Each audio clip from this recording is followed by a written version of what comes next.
مرحبا بكم مشاهدينا الكرام في هذه النشرة الإخبارية العاجلة. الحكومة تعلن عن إجراءات جديدة ستطبق بالمغرب.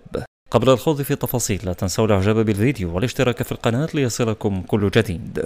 أفاد رئيس الحكومة عزيز خنوش يوم أمس الاثنين تحت قبة مجلس النواب بأن الحكومة صادقت على قانون الوظيفة الصحية بحيث رفعت من الأجور القارة وأضافت الأجر المتغير حسب الأداء، مؤكدا أن هذه مسألة إيجابية فيما يتعلق بالموارد البشرية من شأنها أن تساهم في تقليص نسبة هجرة الأطباء المغاربة إلى الخارج.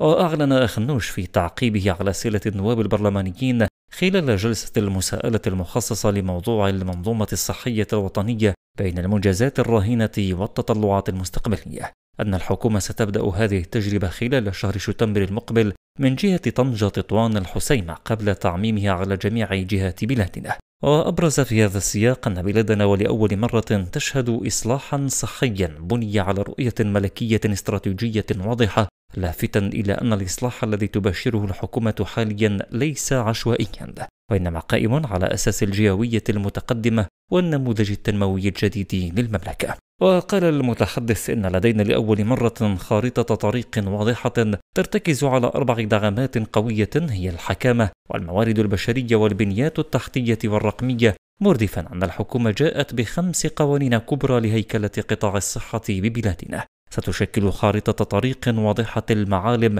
للسنوات القادمة، وستحدث تحولا كبيرا في المنظومة الصحية الوطنية بأكملها. بهذا نكون مشاهدينا قد وصلنا إلى ختام هذا الموعد الإخباري قدمناه لكم من قناة أخبار المغرب. دمتم في أمان الله.